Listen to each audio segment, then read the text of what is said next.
What was the worst date that you ever went on? Do you have like a worst date that comes to mind? Oh, the worst date. Absolutely, I do. I would say the worst date was in high school. Um, this is one of those blind dates, right? So, of course, once again, my dating expertise, I'm going on a blind date that was set up by some friends. I probably should have known, if I'd have had my antennas up and using my discernment, but I wasn't. Um, so kind of a long build up with a short story. Um, I had just broken up with a guy and kind of lost my whole group of friends. And so then a kid from our church who was a friend from when I was young said, hey, this church is showing The Hiding Place, right? It's a movie about Corrie ten Boom, this wonderful Christian woman who hides Jews during World War II in Haarlem, Netherlands. And I didn't have anything else going because all my friends were angry with me. So I said, sure. So we drove out to this church and I'm thinking, okay, I'm with this kid. So some friends decided to set me up with this young lady that didn't attend my high school. So I thought, that's we'll see. I'm okay. It was really like, let me prove them. Like I'm the big guy. I'm not afraid to do this. So all of a sudden, they set this date up. We're sitting in a church, right, watching this World War II Holocaust, this wonderful Christian woman, and he puts his arm around me, and I didn't realize it was a date, and I just freaked out. I didn't know what to do. So because we were in pews, I could do it. I just scooted away, and then he kind of scooted closer to me, and I scooted away again, and I just looked at him and said, yeah, it's really hard for me to see. This person's in front of me. I have to sit over here. And it was just super awkward the whole time and super awkward on the way home because apparently he thought it was a date, and I did not. And back then there was a place, it was called Village Inn Pizza Parlor. And so that was like kind of our cool place. It was kind of our hangout after football games, after basketball games. So they set up this day for me to meet this young lady at Village Inn. And so we did. Obviously, she comes in. Obviously, she wasn't what I was expecting. So I was overlooking her the whole time. And I'm sure she was probably overlooking me. They gave me a description, but the description that they gave me did not fit what I was looking for. So so we get there, obviously, I'm kind of waiting. I'm getting a little anxious because I'm saying, hey, I got this date and I'm looking for this pretty young girl and I haven't seen her yet. And I'm sure she's probably saying, well, I'm looking for this handsome young man, but I haven't seen him yet. I mean, I knew him throughout college, but I met him after he had gotten married. Dean and I had met him, and I like to dance, right? And he said, oh, hey, have you gone to this new dance club? And I said, oh, no, I haven't been there. And he said, yeah, my wife and I, we like to go, but we decide before we go to leave our wedding rings at home so that we can just dance with whoever we want. I think the marriage lasted just a couple of years after that, and that was the end. So after a while, I proceeded to tap this young lady on the shoulder and say, hey, are you here for a date? And she was like, yeah, are you here? Are you Eric? Yes, I am Eric. Yeah. I just remember that moment when I said, oh, I can't see very well. I have to move over here. And everything else was blanked out of my memory. I didn't watch the rest of the movie. I just thought, get me out of here. Get me out of here. So I'm sure it was awkward. I'm sure it was terrible. I was new at this, so I'm just trying to savage this experience knowing that this is over before it got started. How long did you wait for before you figured out? I would say I was there probably about 25 minutes. 25 minutes. Holy cow. Literally 25 minutes. At that time, 25 minutes felt like I was an hour because I'm waiting for this bombshell, and not like I was the bombshell either, but I was like, they gave me this description though. Yeah. So nonetheless, I tried to make the best of it. And do you have a worst date ever? Oh, yeah, I do, unfortunately. So My worst date was my sophomore year in high school. Um, the in theory, the date should have been really awesome because I was dating a slightly older girl and she could drive and I couldn't. So she would like drive me around and everything, and so I would just kind of mooch off the fact that she could drive and I couldn't. Yeah, okay, the one that springs to mind was when I was dating my husband. We were both in college, and he was living in Louisville at the time.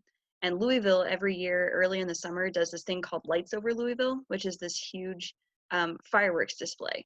And so he said, why don't you come down, and we'll have like a day date together. We'll go see a baseball game, which baseball is terrible, but whatever.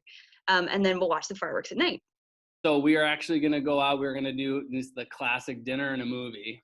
Okay. So she picked me up, and this was like a 45-minute drive for her, like, because we lived really far apart. So she would drive 45 minutes, pick me up. We went out to dinner. Dinner was fine, kind of awkward because I'm a sophomore and just things are awkward, and it was fine. But the awkward part came later when we went to the movie. But then because she didn't want to drive 45 minutes back to my house and then drive home, I had already told my mom, like, hey, you need to pick me up at this time. This is like pre-cell phone. Like, I did not have a cell phone. So you actually had to establish with your parent like a time and a place that you were going to meet.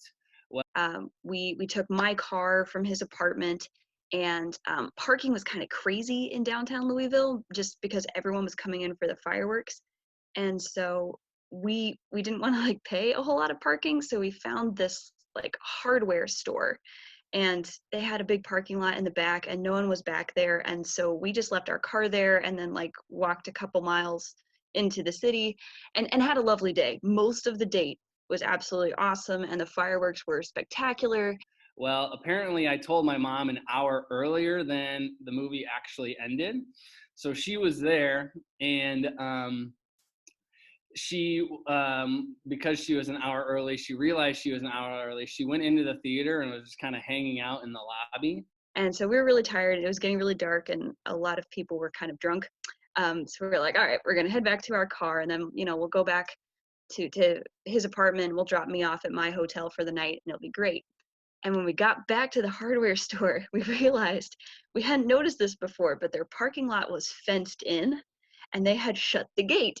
So my car with everything I had was stuck, and we were like miles from his apartment complex, and like we couldn't call anybody at the hardware store to get them to come down and unlock it. We were just like stuck outside at midnight in Louisville, and there were tons of drunk people around, so we didn't feel super safe.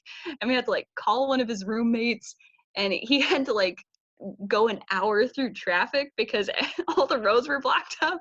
For reasons that I won't go into to keep it rated PG, me and my date were one of the last ones in the theater. And then so as we were walking out, we walked into the lobby and my mom was there, and clearly I kind of had this look of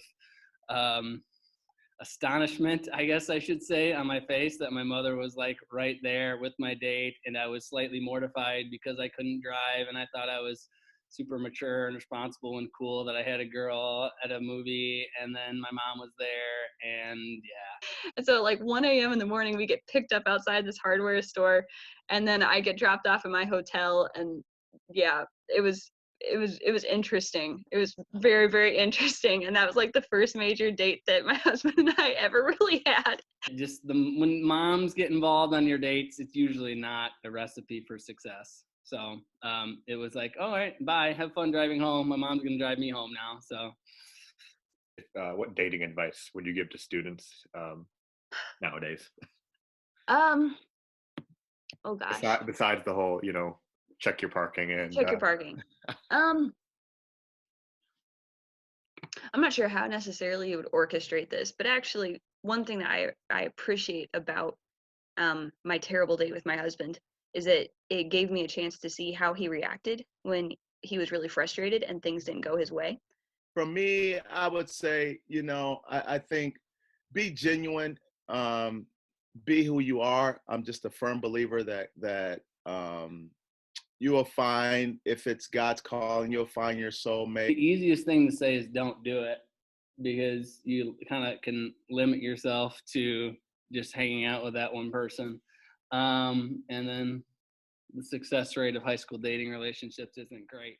Um, and even though it wasn't a great date, I remember being really impressed with him because of how he handled a bad situation. So I'd encourage students, if a date is going badly, that's okay. That can be a really good chance for you to showcase to someone else that, you know, you can be flexible and you can be cool and you can laugh about it later. And But use your discernment.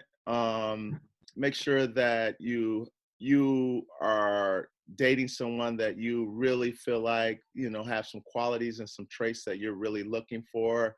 And maybe this is because I'm old school, and maybe dating has evolved since I was on the dating scene. But like, if you're gonna really date someone, like actually like date them. So individually go out together and do stuff together. Find activities that you both like, one-on-one, not in groups.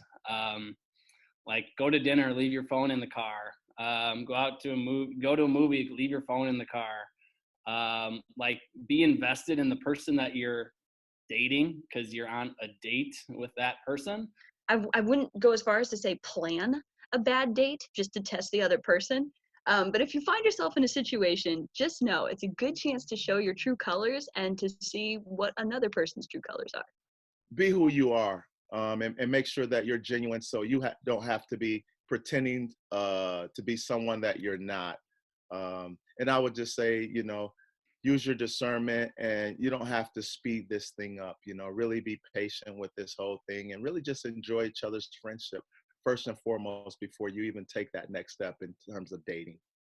So I feel like dating has kind of taken on a new meaning. You're dating because you're direct messaging each other and you're have a snap streak, but like, I don't know. I feel like it should be a little bit more personal than that. So I don't know if that's advice or just me grumpy about how dating has evolved, but take it for what it's worth.